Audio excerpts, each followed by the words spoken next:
안녕하십니까. 아나운서 백미란입니다. 오늘은 창원 성산구의 청년 정치인이자 바른미래당의 이재환 부대변인을 모시고 기획 인터뷰를 진행하겠습니다. 네, 안녕하십니까. 반갑습니다. 안녕하세요. 네, 먼저 간단한 소개 부탁드립니다. 저는 1981년생으로 마산고와 창원대 법학과를 졸업한 지역 토박이 청년입니다. 지난 2016년 창원 성산구 국회의원 선거에 출마하며 정치에 도전한 후 바른미래당 창원 성산구 지역위원장, 당 부대변인, 안철수 후보 대선 캠프 기획조정실 인사팀장, 구 국민의당 전국청년위원회 수석 부위원장 등을 역임했습니다. 네, 그렇다면 정치를 시작하시게 된 계기가 무엇입니까? 저는 개인적으로 진학과 진로를 선택할 때 환경적 제약을 많이 받았습니다. 돈을 벌면서 열심히 공부했다고 생각했는데 갈수록 남들보다 뒤처지는 저 자신을 보면서 사람을 성장시키는 구조를 만들고 싶었고 그 수단으로 정치를 선택했습니다.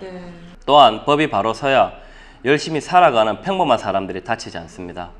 만약 억울한 일을 당했을 때 법이 그들을 지켜주지 않는다면 평범한 사람은 부정적으로 변해가고 심지어 대물림됩니다. 이에 사람을 성장시키는 구조를 만들고 평범한 삶을 지키기 위해 정치에 도전하였습니다.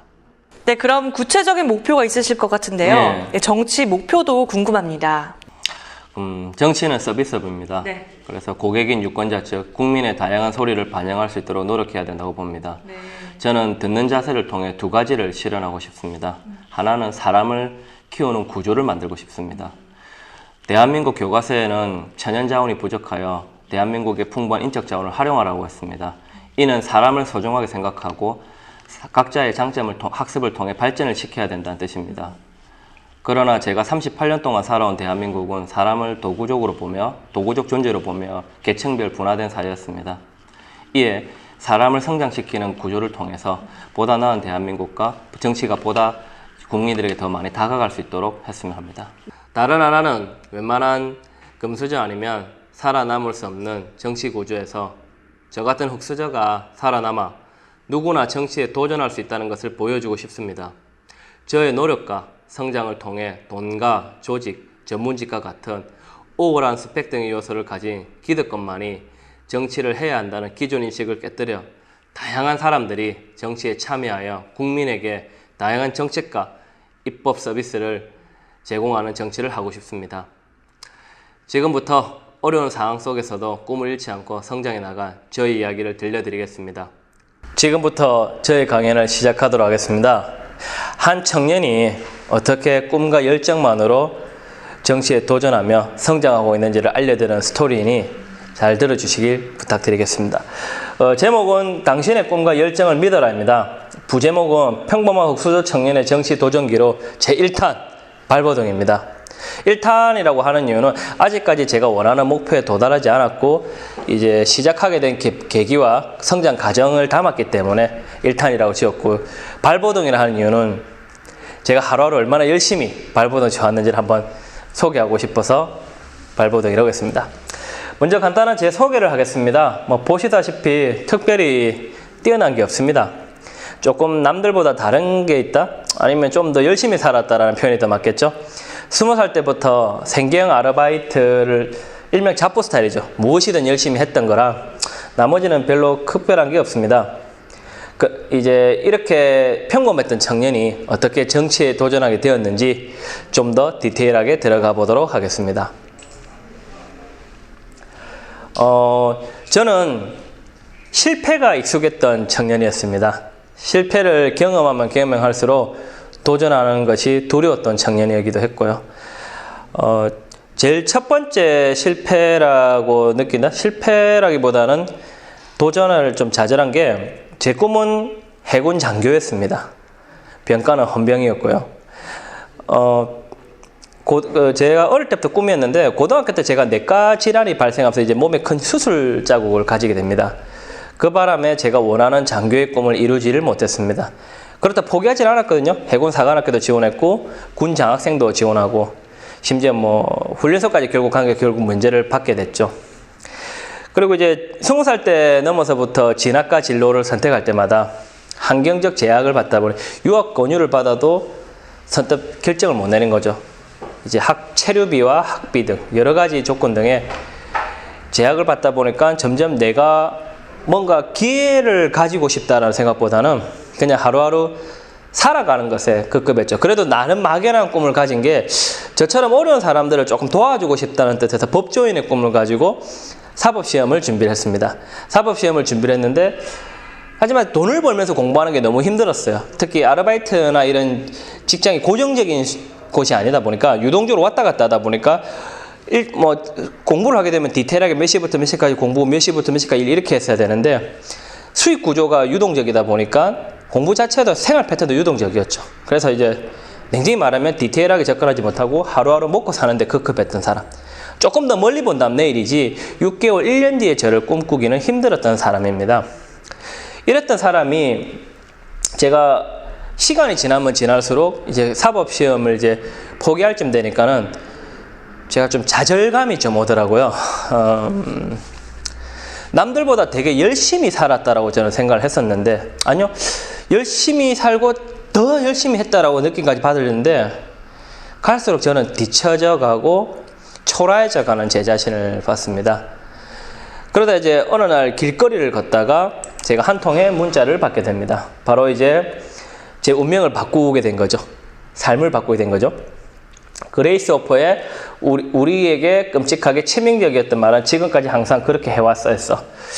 그 한 통의 카톡을 보면서 제가 그때 길거리 걸을 때 제가 좀 좌절감이 많이 들었던 시기거든요. 주변에 걸어가는 사람들 다 나보다 행복하고 잘 되어 있고 나만 작은 것 같고 내가 뭔가를 하려고 해도 겁이 나고 내가 뭔가 하려고 해도 불안하고 답답했던 거죠. 그럴 때 이 한 통의 문자를 보니까 내가 열심히 살았던 거지 기회가 없었던 건 아닌가 이런 생각도 좀 들었고 조금 내 삶이 억울하다는 생각이 들었죠. 그럼 내가 나만이 먹고 살기 위한 나만을 위한 꿈에서 좀 더 보다 나 같은 사람들 보다 넓은 꿈을 이때 34살 봄에 가지게 됩니다. 두 가지 꿈을 가지게 됐죠. 조금 전에 그랬죠. 남들 평범하게 사는 모습 부러웠잖아요. 그래서 평범하게 살고 싶다. 또 제가 기회를 많이 받지 못했기 때문에 사람을 성장시키는 구조를 만들고 싶다라는 이 두 가지 꿈을 가지게 됐습니다. 왜 이 두 가지 꿈을 가지게 됐냐면 제가 법학을 공부했다 그랬잖아요. 제가 아르바이트를 하면서 조금 억울한 일을 많이 겪게 되더라고요. 특히 체불 임금과 벌금을 협상하는 사업주를 보았고 또 어떤 곳에서는 제가 일을 했는데 이 회사가 사라지면서 월급을 못 받게 됐죠. 근데 실제로 그분은 다른 회사를 차려서 하시는데 이제 이런 여러 가지 내용을 보다 보니까 제가 부정적으로 변하고 나는 하면 안 되는구나. 어차피 짓밟혀도 익숙하다는 느낌이 들기 시작하는 거죠. 항상 약자는 당한다 이런 느낌이 들니까 법이 바로 서면 내가 내 삶을 지킬 수 있고 내가 억울한 일을 덜 당할 수 있겠다 생각이 들어서 평범하게 살고 싶다라는 생각을 가지게 됐고요. 또 하나는 기회를 많이 못 받았으니까 다른 사람한테만 그만큼 기회를 많이 줄 수 있고 그 사람들이 그 기회를 통해서 성장할 수 있는 거예요. 저보다 더 뛰어난 사람들도 이제 여러 가지 환경적 요소에서 좌절되는 걸 많이 봤기 때문에 사람을 키울 수 있고 존중하면서 키울 수 있는 구조, 인적 자산이 풍부한 대한민국의 부합하게 이 사람을 소중하게 여기고 각자의 학습을 통해서 각자의 장치를 발전시킬 수 있는 구조, 그런 구조를 만들고 싶다라는 이제 욕망을 가지게 됐죠. 목표도 가지게 됐고 이 두 꿈을 이루기 위해서 제가 생각을 해봤죠. 어떤 걸 해야 내가 이룰 수 있을까? 여러 가지 생각을 하고 여러 가지 고민한 끝에 정치가 제일 적합하다는 생각이 됐죠. 그래서 제가 정치에 그전까지는 경험이 없다 보니까 좀 정치 쪽으로 좀 가고 싶은 나머지 제가 제 꿈에 투자해 주세요라는 투자 제안서를 하나 만듭니다. 이 투자 제안서에는 제가 어떻게 이런 꿈을 가지게 저는 어떤 사람이고 어떻게 이 꿈을 가지게 되었고 어떻게 저를 투자해 주면 그 투자 방법을 이제 저를 학습시켜 달라는 거죠. 이제 처음에 출마가 아니라 참모로서 일을 할 수 있는 사람으로 학습을 시켜달라고 했던 거죠. 그런데 그리고 나는 앞으로 어떻게 성장하겠다 이런 내용을 가진 투자 제안서를 들고 제가 전국 방방곡곡을 다닙니다. 제가 그 당시 비메이저 이름 없는 신문사의 기자였는데도 누군가를 만나기가 너무 힘들더라고요. 제일 많이 걸린 사람은 무려 10개월입니다. 만날 방법이 없다 보니까요. 그래서 만나는 과정이 어떻게 보면 저한테는 보이지 않는 터널을 갔었습니다. 그냥 자기소개서 하나 들고 전국을 순회했던 거죠. 생각보다 근데 좀 제가 많은 분들을 만났습니다. 청와대 고위직 공무원도 만나게 되었고, 그 다음에 광역단체의 시장을 지내신 다선 의원님도 만나게 뵙고, 또 한 정당의 고위직에 계신 분들도 만나게 됐습니다. 근데 제가 이런 분들을 만나면 만날수록 사실 저는 실망을 더 많이 했습니다. 왜 실망을 했냐면 그들에게 저는 한 표를 찍어주면 되는 유권자였지, 아니면은 그들이 원하는 대로 움직여주는 도구가 되길 바랬던 거지 제 꿈과 제 얘기를 들을 생각은 전혀 안 하더라고요. 대표적으로 상처받은 사건이 뭐 2가지 정도가 있는데요. 첫 번째는 이제 제가 운동권 학교 다닐 때 이제 학생 운동에 인권 운동을 안 했다고 운동권 출신이 아니라는 이유로 국가관이 없다라는 얘기를 했습니다. 국가관이 없다라. 저는 20살 때부터 하루하루 열심히 살아왔지만은 제가 할 도리는 다 했거든요. 병역이 의무를 이행하려고도 최선을 다했고, 그다음에 세금을 낼 게 있으면 최선을 다해내려고 제 나름대로는 열심히 했는데 국가관이 없다. 좀 황당했죠. 그리고 또 다른 분은 이제 되게 사람에 대해서 관심이 많다라고 언론에 나와서 좀 만난 분인데, 이제 본인이 보시기에는 제가 많이 부족해 보였나 봐요. 그래서 유명한 신문사 기자도 아닌 사람이 큰 꿈을 가졌다라는 말에 좀 상처도 됐지만, 더 심한 상처는 그분의 아드님이 저랑 동갑이었나 봐요. 동갑일 때 하신 말씀이, 우리 아들은 아버지를 잘 만나 변호사가 됐는데 니는 어쩌다 이렇게 얘기를 하신 거죠. 쯔쯔쯔라고 지금 제가 했었잖아요. 쯔쯔쯔.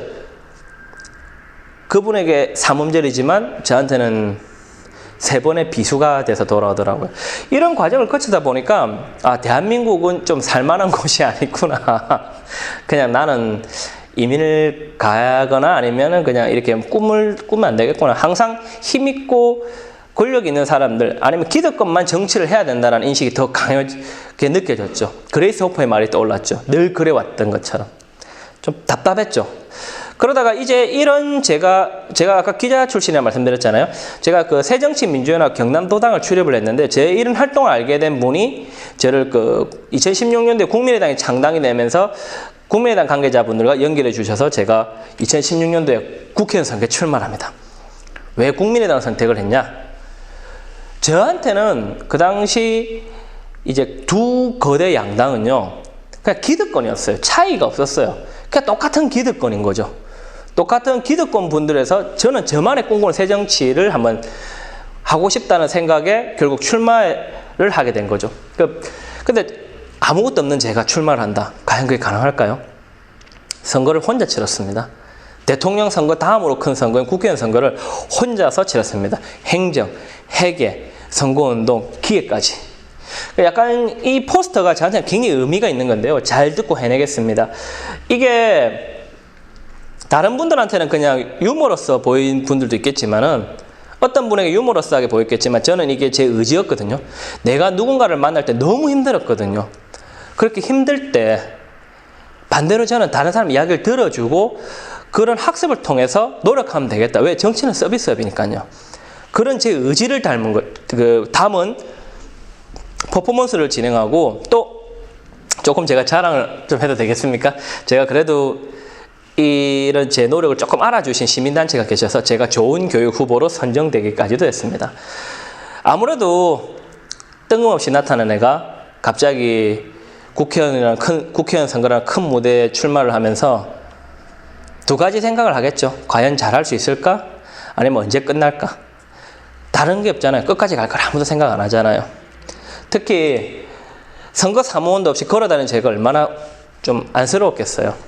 근데 제가 이때 출마를 잘했다고 느낀 게 뭐냐면은, 제가 기성 세대들이 만든 이념 대립, 지역 대립을 제가 한번 경험하게 됩니다. 그게 바로 첫 상처라고 제가 했는데요. 제가 이제 창원의 모 시장에서 명함을 이렇게 건네지 않겠습니까? 근데 이제 어떤 분이 국민의당은 전라도당이라서 문을 콱 닫아버리는 거예요. 그래서 손가락에 끼어서 당시 여기가 골절이 됩니다. 이어 수술을 하게 되는데요. 제가 좀 황당했던 게, 저는 구진해, 즉 창원인데 구진해에서 태어나서 창원에서 초, 중, 고, 대를 다닌 창원 토박입니다. 이때가 36살인데 36년 동안 창원에서 살았거든요. 근데 좀 어이가 없지 않습니까? 이런 멘트를 듣고 공격을 당한다니까. 잠이 안 오더라고요. 내가 혼자 다녀서 그런가? 내가 뭘 잘못했지? 손가락까지 다쳐가면서 이렇게 해야 되나? 이런 생각이 잠깐 들었던 시절이 있었습니다. 그래도 끝까지 한번 움직였죠. 힘들어도 주눅 들지 않고 매일 걸었습니다. 제가 할 수 있는 거는 혼자 하다 보니까 걷는 것밖에 없어요. 앞으로 이런 식으로 계속 걸어가는 거죠. 이제 다른 분들과 달리 수행원도 없었고 그냥 이 피켓 하나 들고, 이 피켓도 제가 직접 만들었습니다. 기도 이제 친구 통해서 제작을 했는데 말 그대로 혼자서 모든 걸 다 했습니다. 정말 힘들었거든요. 그러니까 내가 꿈을 가지고 열정을 가지고 임하지만은 너무 힘든 시기였지만 하루 14시간, 13시간 지속적으로 걸었습니다. 걷는 게 제 일이죠. 그게 제만의 선거 방법이었고요. 왜? 걸어야 사람들을 더 많이 만날 수 있잖아요. 많은 노출의 빈도도 중요하지만 누군가를 만나는 것도 중요한 거잖아요. 그래서 사람들이 저를 아까 얘기했잖아요. 언제 그만둘까? 과연 잘할까? 이런 우려를 깨고 저는 주사위를 던집니다. 국회의원 선거 본 후보에 등록을 하죠. 제가 2월 말에 출마 선언을 합니다. 그리고 3월 달에 예비후보 등록을 하고 이제 본 후보 등록까지 하게 되죠. 남들보다 취약한 애가 선거 기간도 짧고 모든 게 부족했는데도 후보자 등록을 하게 됩니다. 예상을 깬 거죠. 못할 거라는 것을. 그리고 이걸 후보를 하면서, 등록을 하면서 제가 감히 평상시에는 만날 수 없고 어깨를 나란히 할 수 없는 선배들과 쟁쟁한 선배들 앞에 서게 됩니다. 기호일보는 당시 국회 현역 국회의원이셨고요. 이번은 지금은 이제 창원시장님이 되시고 그 전에 이제 경남도 부지사까지 영입하신 분이죠. 그 다음에 이제 워낙 유명하신 분이죠. 제가 이 선배들 옆에 나란히 서다 보니까 이제 또 새로운 말이 도는 거죠. 금수저다. 어린 애가 야망도 있고 목표도 있고 막 그렇게 해서 갑자기 나온 게 다 이런 식으로 이 앞에 스토리를 모르면서 또 비난이 시작이 되는 겁니다. 그리고 이제 제가 이렇게 출마하면서 재밌는 현상이 일어나는 게, 제가 선거를 끝까지 완주해 주길 바라는 분 또는 멈춰 주길 바라는 분 이렇게 생기겠죠. 즉 제 꿈이 그들에겐 정치 공학적 계산의 대상이었던 겁니다. 충분히 이해는 하지만 유쾌하진 않더라고요. 제 나름대로 정말 힘들게 온 거였거든요. 자, 그러다가 제가 하루하루 힘든 시기를 겪을 때 예상하지 못했던 소식에 힘을 내게 됩니다. 제가 12.7% 여론조사 최고 많이 받은 게 12.7%였거든요. 물론 그때 다른 한 분이 단일화를 해주면서, 이 노회찬 의원님과 단일화를 해주면서 이제 생긴 걸 수도 있는데요. 그래도 저한테는 이 소식이 너무 천군만마했습니다. 짧은 선거운동 기간에 혼자서 걸어다니고, 이제 본선거 때 이제 동생 둘이 자원봉사해주는데 회사 휴직길 내고 오고, 그 다음에 아는 동생이 한 번 시간 될 때 와서 그렇게 도와주는 게 다인데, 제가 12.7이라는 지지를 받은 사실에, 내가 열심히 하면 누군가는 알아주는구나, 이런 생각을 한번 하게 됐습니다. 그래서 더 열심히 했고요. 그래서 이제 토론회 때까지 나가야 됩니다. 사실 토론회 때 사진이 제가 조금 이걸 좋아하는 이유가요. 핸드폰으로만 찍다가 카메라 기자분께서 찍어준 사진을 처음 본 거거든요. 좀 잘나서 제가 좀 실물보다 훨씬 잘 나왔죠. 이 토론회 때가 좀 저한테는 엄청 인상 깊었는데요. 그 방송 출연 경험이 제가 없잖아요. 그리고 토론회도 경험도 없고요. 그러니까 처음에 그 토론회 영상을 보시면 5분, 10분 동안 제가 대답도 못하고 약간 어리버리합니다. 왜? 카메라 보는 법도 몰랐거든요. 근데 가만히 보다 보니까 제 카메라에 빨간불이 들어오니까 저걸 봐야겠구나. 그 다음에 질문 시간이 5분인데 이제 그걸 활용하는 스킬을 보는 거죠. 4분 제 이야기하고 1분을 상대한테 던지든지 아니면 1분 제 이야기하고 상대한테 던지든지 이런 식으로 스킬하는 방식을 보는 거죠. 그 유익했던 거죠. 근데 생각보다 토론회 때 이미지가 나쁘지 않았었나 봐요. 그래서 그날 하루는 정말 좀 자신감 있는 하루였습니다. 자, 아무리 그렇게 노력을 했지만 생각보다 쉽지는 않겠죠. 선거 과정에서도 힘든 일이 있었습니다. 뭐가 있었냐면은 제가 완주해 주길 바라는 분, 멈춰 주길 바라는 분이 있었다고 했잖아요. 어떤 후보 캠프에서는 아침 회의 때 제 유세차도 없이 혼자 걸어 다니니까 이제 유세차 만들어주자를 논의한 적이 있다라고 하고요. 또 어떤 정당의 관계자분들은 제 후원회 계좌에 돈을 넣는 거죠. 그게 4월 6일인가 7일인가 이제 쯤인 것 같아요. 그때 이제 이름만 되면 어느 정당 분이라는 분들의 돈이 들어왔다는 걸 알고 제가 선관위에 신고를 합니다. 그리고 그 돈을 돌려줍니다. 4월 13일에 선거인데 하루하루가 촉박한데도. 이 얘기의 목적은 뭐냐면요. 제 나름대로 최선을 다해서 저만의 방식으로 완주하고 싶었다는 거죠. 제 꿈은 소중했으니까요. 그리고 드디어 완주를 합니다. 대통령 선거 다음으로 크다는 국회의원 선거를. 알바를 그만두고 나를 도운 도훈이, 그 다음에 3주간 휴가를 내고 공보물 92,000장. 배달 운송비를 아끼려고 92,000장을 자기 차로 직접 배달했던 배달의 달인 우리 장호. 그 다음에 주말마다 선거들 뒀다가 또 본선거 다가왔을 때 회사 휴직계를 내고 도왔던 도원이. 이런 식으로 원래 근데 이 세 명이 몰랐거든요. 저를 통해서 알게 됐어요. 제가 누군가의 삶을 책임져 줄 수 없는 상황에서 도와달라 말 못하죠. 경제적으로 제가 그들한테 해줄 수 있는 것도 없는데요. 그래도 우리는 20대, 30대, 30대, 30대 이렇게 4명이서 같이 먹고 같이 놀며 같은 꿈을 꾸었습니다. 그래서 저희가 드디어 앞에 내용을 제가 짧게 얘기했지만 사실 엄청나게 힘들었습니다. 그 힘든 걸 드디어 우리가 완주했습니다. 그래서 4월 12일 날 밤 그때 11시 이후에죠. 그 보슬비가 내렸어요. 4명이서 걸으면서 이야 우리 완주했다. 완주했다. 끝까지 달렸다. 정말 뿌듯했습니다. 결국 저는 8.3%라는 예상 밖의 득표를 합니다. 너무 많은 표를 받은 거죠.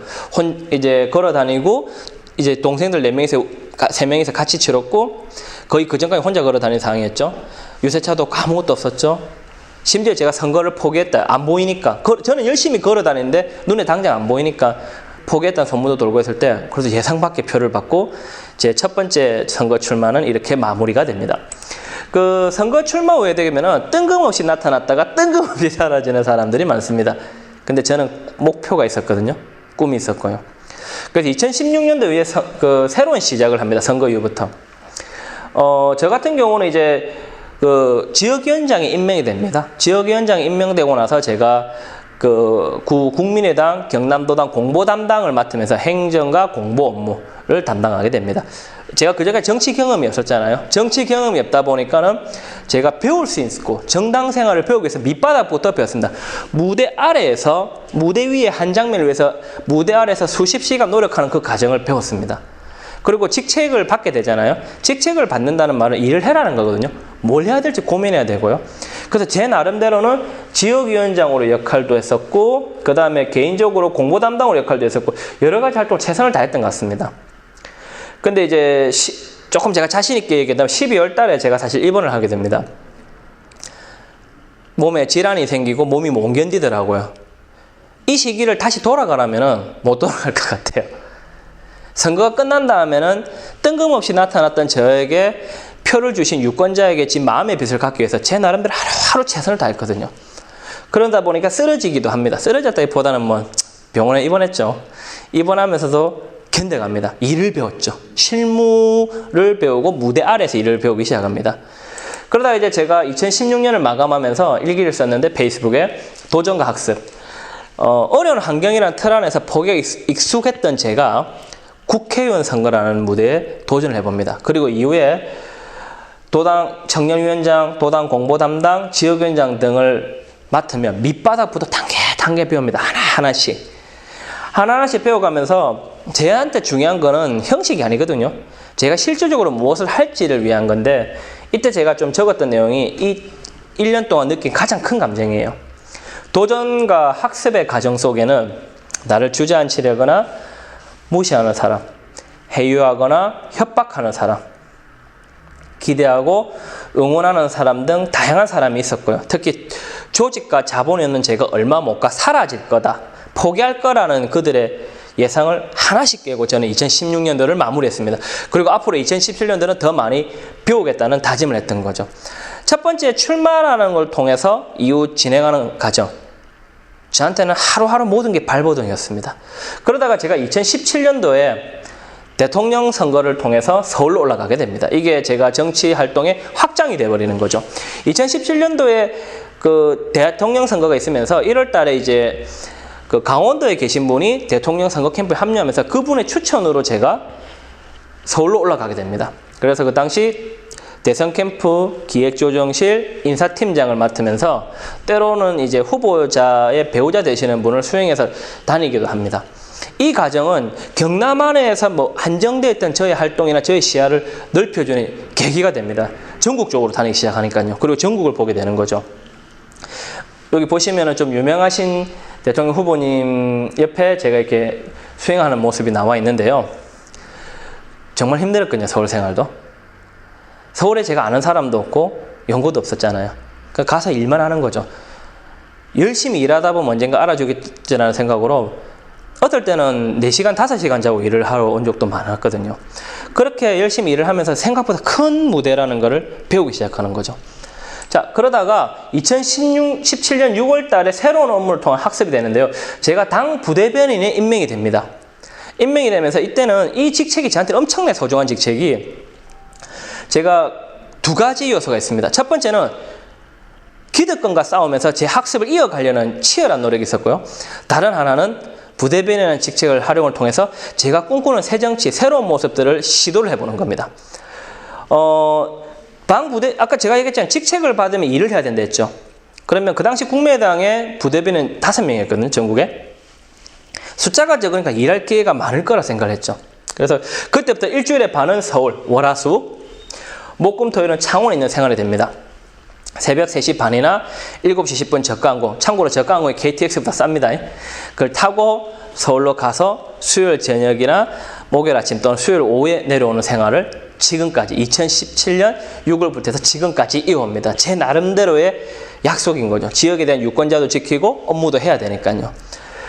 자, 그런데 이때 기득권과 싸우면서 주어진 역할을 수행한다. 이 무슨 말이냐면은 숫자가 5명밖에 안 되는데도 이제 지역에서 있길 바라는 분들이 계시죠. 서울에 올라와서 일하는 것보다 그냥 지역에서 있길, 즉 다른 말로 하면 이런 분들 있잖아요. 회사에도 보면 모든 일은 자기가 해야 되고 주인공은 나야 돼. 이런 분들도 계시거든요. 시기 질투겠죠. 근데 제가 논평을 쓰고 싶어하고 일을 하려고 하다 보니까 별로 안 좋아하시는 분들이 나타나더라고요. 저는 일을 하고 싶었던 거죠. 내가 성장해야 내 다음 후배를 끌어올 수 있으니까. 그렇게 해서 노력을 했는데 좀 스트레스도 많이 받은 시기죠. 내부적으로. 그리고 이제 지역에 왔을 때는 정치는 서비스업을 했잖아요. 그러면 유권자를 찾아다녀야 되고 지역에 있는 언론사나 기관들을 방문하면서 우리가 어떻다라는 걸 알려야 되는 겁니다. 지역위원장일 때도 제가 기관들을 찾아다녔어요. 그게 이제 지역인사라는 단어를 제가 써서 했었거든요. 근데 언론사는 제가 이제 언론사를 이제 지역 당 부대변인으로서 제가 누굽니다 하면서 인사들을 또 찾아다니기 시작하는 거죠. 이걸 가지고 2가지 반응이 있었는데 어떤 언론사는 그레이스 호퍼 항상 그래왔던 거 전례가 없기 때문에 부담스럽다. 누군가가 이렇게 부대변에 찾아온 적이 없기 때문에 그 회사로 또 반대로 신선하게 보는 방향이죠. 제 나름대로의 새로운 정치와 신선한 방향을 이끌어가기 시작합니다. 자, 제가 아까 좀 힘들었다 그랬잖아요. 근데 제가 힘든 과정 어떻게 견뎠냐? 출입증을 만듭니다. 이 출입증이 저한테 큰 아이템이에요. 왜? 출입증이 있으면 국회 어디든지 다 들어갈 수 있거든요. 이 출입증을 통해서 제가 서울에 올라가도 일을 할 수 없으니까는 이제 그분들과 대립할 수는 없잖아요. 그럼 제 스스로 할 수 있는 일을 찾아다니는 거죠. 그러다 마침 지금 국감기간인데 국감을 제가 들어갑니다. 국감에 이제 문을 열고 들어가는데 어디에 앉아야 될지 잘 모르잖아요. 그러니까 모르고 여기 보면 피감기간, 뭐 증인 선서부터는 피감기간 자리에 제가 모르고 앉습니다. 그러니까 그날 오후에 보니까 국회 TV에 제가 나오길래 저는 신기해서 이걸 자랑스럽게 나 오늘 공부하러 갔었다, 뭘 배웠다 올렸는데 2번째 갔을 때 누가 문자가 오는 겁니다. 거기 앉으면 안 된다고. 피감기간 자리에 앉는 게 아니라 여기 뒤편에 앉았어야 되는데 제가 그 앉는 법도 몰랐던 거죠. 그냥 제 스스로 하나씩 일을 배우기 위해서 찾아다닌 겁니다. 여기도 문을 열고 저기도 문을 열고. 선거 때부터 해서 똑같았죠. 항상 제 스스로 뭔가 찾아서 해야 되는 거. 꿈을 하나 믿고 찾아다니는 그 열정을 계속 보였다는 거죠. 그래도 좀 웃기지만 그래도 이게 참 좋았던 게 국감을 보니까 그게 의정활동이잖아요. 그러니까 가만히 보니까 내가 관심 있는 분야를 찾아가게 되고 또 듣게 되고 그 다음에 뭐가 문제인지 하나씩 조금씩 배워갑니다. 그래도 제가 창원시 농안협회 후원회장으로 되어 있는데 제가 지역에서는 이런 지역 활동도 꾸준히 게을리하지 않았고요. 참고로 이날 제가 수화로 인사를 했습니다. 수화 저 인사 정도는 할 줄 압니다. 그리고 서울에서 이제 그 장애인단체 청년협회 안진환 대표님을 비롯한 서울에 계신 분들하고 좀 만났었는데, 그러니까 서울과 지역을 오가는 활동을 게을리하지 않았다는 겁니다. 한 번도 빠지지 않고 꾸준하게. 제가 가진 거는 그나마 일관성이니까요. 그렇게 제가 2017년을 마무리하면서 이제 일기를 또 적습니다. 저의 존재가 누군가에게 동기부여가 된다면, 나의 노력이 누군가에게 무엇이든 할 수 있다는 자신감을 줄 수 있다면, 나의 철학이 누군가에게 위안이 된다. 즉 저라는 존재가 누군가에게 희망이나 도움이 된다면 저는 제게 좋을 것 같아요. 행복할 것 같아요. 그리고 이제 제가 살아남는 것을, 사실 살아남아야 되는 게 현실적이잖아요. 근데 살아남는 것을 목표로 하는 정치꾼, 즉 당선이 목표로 하는 정치꾼이 아닌 제가 꿈꾸는 바, 아까 말한 두 가지 꿈을 이루는 정치가가 되게 더 노력하겠다라고 일기를 적었습니다. 제가 이 부분에 대해서 조금 얘기를 하고 싶은 게, 제가 2017년도에 이제 꿈이 하나 더 생겼어요. 사람을 키우는 구조를 만들고 싶다는데 그 안에 세부 계획이 뭐냐? 다양성입니다. 지금 대한민국 사회는 성공하는 길이 두 가지입니다. 제가 이때까지 느낀 바로는 줄을 잘 서든지 힘과 자본이 있든지. 근데 저는 좀 다르게 보거든요. 줄을 잘 서는 사람, 힘이 있는 사람, 반대로 대인관계가 원만해서 성공하는 사람, 성실해서 성공하는 사람, 이런 식으로 다양한 사람들이 나타나야 된다고 생각합니다. 회사에도 다양한 선배의 롤 모델이 있어야 내가 내 적성에 맞는 모습을 보고 무엇을 할지 찾아가는 거지. 정치도 마찬가지거든요. 서비스업이다 보니까 다양한 생각을 가진 사람들이 있어야 되는 겁니다. 다양한 고객을 만날 수 있는 사람들. 국회의원이 300명이거든요. 근데 이 300명 중에 출신 성분이 보면 거의 다 비슷비슷합니다. 출신 성분이 300명 다 달라야 됩니다. 국민은 5천만이잖아요. 5천만 개의 이제 바람이나 대화를 듣기 위해서는 300개도 사실 부족한 겁니다. 그런데 다양한 사람들이 국회에 들어와서 진입해서 남아야 대한민국 정치가 바뀌고 우리 사회가 바뀐다는 생각을 드는 겁니다. 회사도 마찬가지고요. 그래서 이때부터 흑수저 출신인 제가 엄밀히 말하면 기존 정치권에서 바라보면 저는 벌써 사라졌어야죠. 그러니까 저라는 애가 자리를 잡고 성장하는 과정을 통해서 다른 제2, 제3, 제4 새로운 사람들이 나타날 수 있도록 지원하는 역할도 좀 하고 싶고 사람을 키우고 싶다 생각이 많이 들었습니다. 그렇게 좀 열심히 달렸던 거죠. 2년 정도. 앞뒤 안 보고. 제가 만약에 이걸 다시 살아라고 하면 못 살 것 같아요. 절박했거든요. 기회가 왔고 그 꿈을 이루기 위해 최선을 다했거든요. 근데 이제 제가 2018년이 되면서 올해 들어서 내적 갈등을 하게 됩니다. 제가 열심히 하면 할수록, 성장하면 할수록 저를 기대하는 사람들도 늘어나지만은 저를 공격하는 사람들도 늘어나더라고요. 종종 생각합니다. 내가 뭘 잘못했을까? 100% 일단 제 잘못부터 시작을 해야 되는 거거든요. 뭐 시기와 질투도 있을 것도 있고 제가 잘못하는 것도 있을 수 있습니다. 근데 좀 힘들더라고요. 제가 비판은 견딜 수 있거든요. 음해와 유언비어는 못 견디겠더라고요. 그리고 이유불문하고 괴롭히는 것도 못 견디겠고요. 근데 직장 생활하면 누구나 다 겪는 일이잖아요. 사회생활 하다 보면은. 생각의 차이가 다 있을 수 있는 거고요. 그러다 보니까 제가 사춘기 때 가졌던 마음이 드는 겁니다. 내가 조금만 더 유복했더라면, 내가 조금 더 힘이 있었더라면 이렇게까지 힘들지 않았을 텐데 하고, 올해 들어서 제가 하늘을 자주 보고 혼자 있는 시간을 좀 많이 가지게 됩니다. 남들은 근데 웃고 다니죠. 어떤 분들은 제가 이런 시간을 오래 가졌다라면 안 믿을 겁니다. 왜? 제가 늘 웃거든요. 왜 웃느냐? 제가 웃어야 상대가 마음에 물고 편하게 자기 이야기를 들려주거든요. 정치나 서비스면 들으러 다녀야 되거든요. 너무 힘들었거든요.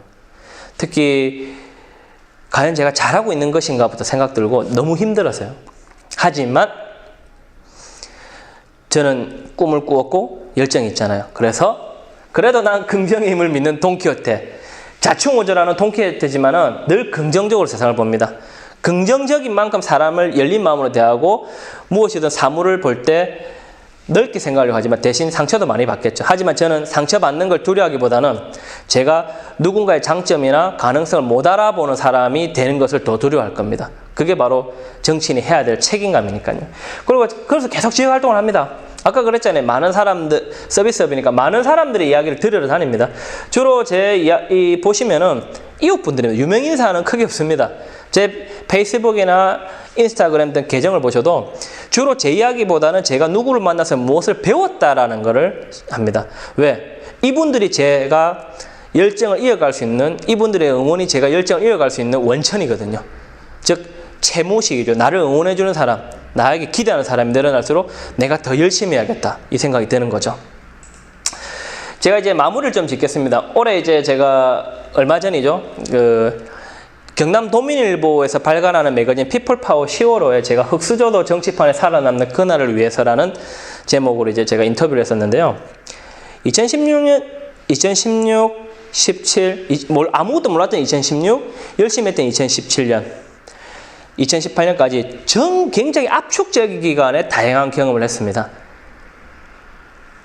하면 할수록 많이 배웠죠. 대신에 힘들기도 힘들었고요.